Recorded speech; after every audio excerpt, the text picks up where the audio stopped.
para mí siempre es un honor tener a León Krause aquí con nosotros, un gran periodista, un ejemplo para muchos, y bueno, pues un privilegio conversar contigo, querido León. Buen día, ¿cómo estás? Querido Luis, todo lo contrario, un placer estar contigo y con nuestra audiencia. Oye, primero, creo que el caso, pues obligadísimo, y gracias por poderlo conversar aquí, es el de Marta Bárcena. Esta entrevista que le haces a Marta Bárcena y que termina por generar chispas y que termina por tener una reacción como la que vimos de Marcelo Ebrard, más otra reacción en respuesta de la misma Marta Bárcena. Y lejos de que uno esté con uno o con otro, o que las filias o las fobias, híjole, o sea, Ujú. ahí está nuestra, o sea, así estamos manejando nuestra relación con el socio más importante. Nos deja mucho que desear, León. ¿Qué nos puedes contar de todo esto y las reacciones que vinieron después? ¿Cómo lees todo esto? Creo que lo dices muy bien, Luis, más allá de tensiones entre ambos, entre la ex embajadora de México en Estados Unidos, Bárcena, y el canciller Ebrard, más allá de lo que haya ahí en esa relación personal, lo realmente importante es pues cómo se lleva la relación bilateral en distintos frentes, en este caso lo que cede México en función de la agenda migratoria, y hay dos versiones ahí muy importantes. Primero la del exsecretario de Estado Mike Pompeo, que ya una vez platicamos en tu espacio, y después la de Marta Bárcena en esa entrevista que me concede para el podcast de Univisión Reporta, y ambos coinciden en que la negociación del acuerdo que derivaría en el pues inhumano programa Quédate en México, porque ese es el adjetivo correcto, es una negociación en privado entre el canciller Ebrard y el gobierno de Estados Unidos, que Ebrard pide se mantenga en privado para que no haya costos políticos para el gobierno de Andrés Manuel López Obrador. Esas son las dos versiones que conocemos. El canciller Ebrard las rechaza, y analizar eso es lo que es realmente importante, porque ha tenido un costo enorme para decenas de miles de seres humanos, y va en contra, esto lo decía la ex embajadora Bárcena también, de la promesa original y el acercamiento humanista que prometió Andrés Manuel López Obrador en función de migración, enfoque y acercamiento que se ha dejado de lado absolutamente por completo desde aquellos primeros acuerdos con la administración. Dime, León, veo en el centro del debate este término técnico, a final de cuentas, para quien no está metido en estos asuntos, el tercer país seguro. Y que no es un tercer Uh-huh. país seguro, y que si sí es o que no. Como pocos, tú has dado seguimiento a la crisis, al drama migrante. No sé si esto es o no es un tercer país seguro, pero da un poco de pena que se quiera entrar a un debate en estos asuntos mientras seres humanos, miles de seres humanos están hacinados, están llegando, no hay manera de saber qué vamos a hacer con ellos específicamente, Uh-huh. y solo se batea el bote en torno a este tipo de asuntos, de términos, de cuestiones ahí medio legaloides, y creo que enoja mucho, porque te habla de la poca empatía que puede llegar a tener los representantes, sean quienes sean, con los seres humanos a los que dicen gobernar. Yo te diría que México se volvió algo mucho peor que un tercer país seguro, Ujú. y es un tercer país inseguro.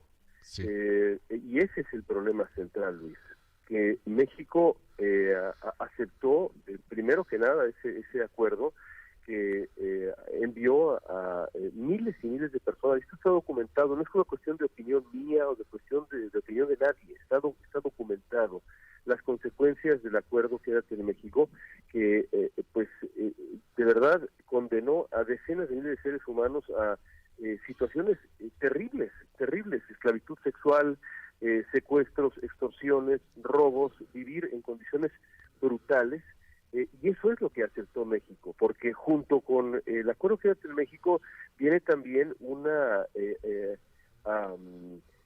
decisión de no invertir, por ejemplo, en la infraestructura de albergues en el país. Ujú.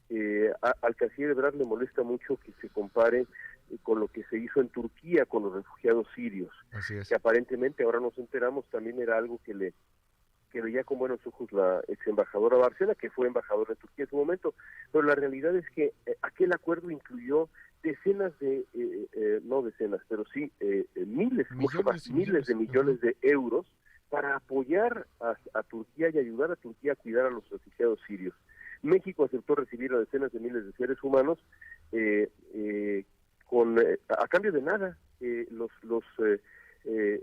migrantes han vivido esta situación y además la militarización de la frontera, es decir, hubo un cambio radical, así me lo dice también la ex embajadora Ujú. Bárcena, en esa promesa original de cuidar a los migrantes. Nada era más importante que los migrantes, nos dijo López Obrador hasta en un libro.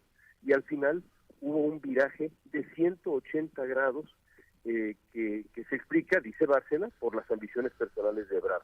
Esa es la declaración de Bárcena. Eso es lo que dice Pompeo también en cierto sentido en cuanto a su Ujú. relación con Ebrard. Al canciller esto no le gusta. En fin, ahí queda. Lo cierto está que México ha tomado estas decisiones con Claro. consecuencias terribles, concretísimas consecuencias terribles para miles de personas, Luis. Esa es la realidad. Ahora, y lo dice también Trump.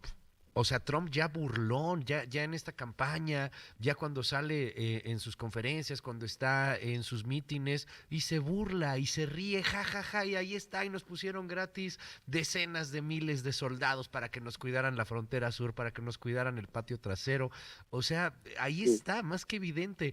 Y el debate insiste en estos términos. Y de ahí yo quiero pasar a preguntarte, ¿qué estás viendo en este momento en relación México-Estados Unidos? Se supone que tenemos un gobierno en Estados Unidos que puede ser mucho más negociador con México, que es muchísimo menos radical que Biden, y ahí los que nos radicalizamos parece que somos nosotros.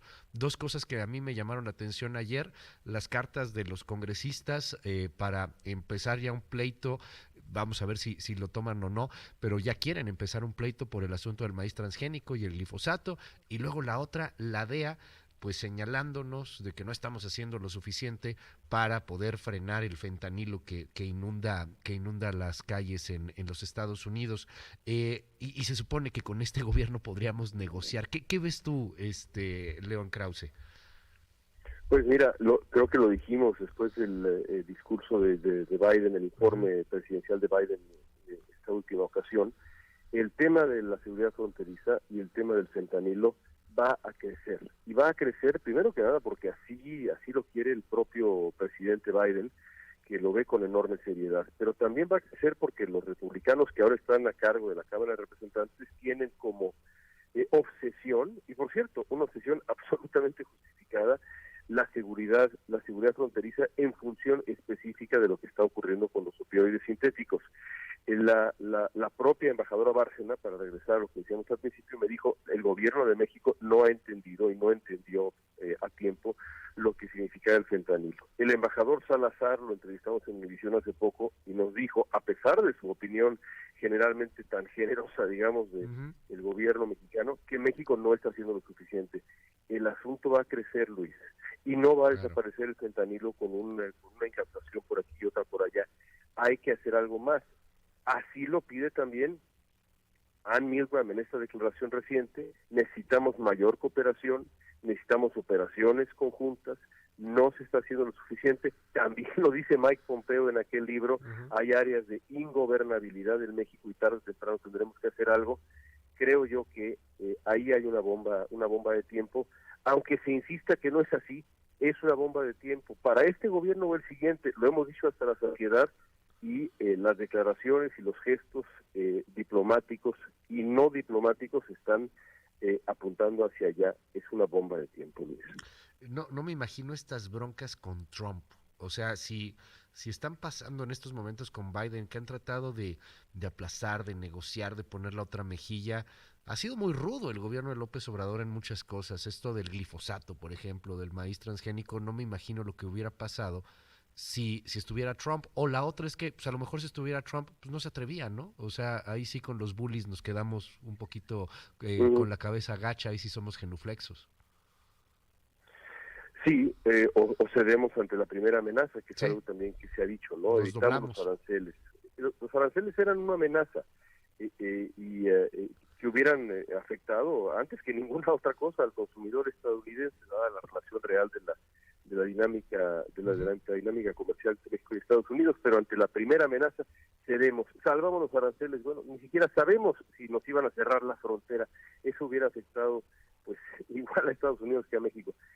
Pero este asunto, Luis, pero te lo puedo asegurar, y ya lo estamos viendo, lo hemos hecho hace mucho tiempo, va a crecer en función Sí. específica de lo del fentanilo. La relación comercial también se ha complicado. Ujú. Veremos qué sucede en el futuro si es que los republicanos crecen, a los que les tiembla la mano un poco menos en función de ese tema en particular.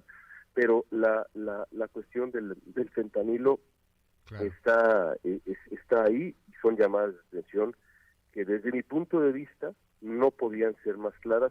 Hay que hacer mucho más por México, en donde también el consumo de Ujú. fentanilo está creciendo y haciendo muchísimo daño, y también por Estados Unidos y la relación bilateral. Es la realidad. Un honor siempre, León Krause. Te mando un gran abrazo. Gracias. Todo lo contrario, Luis, un abrazo muy fuerte. Gracias a ti.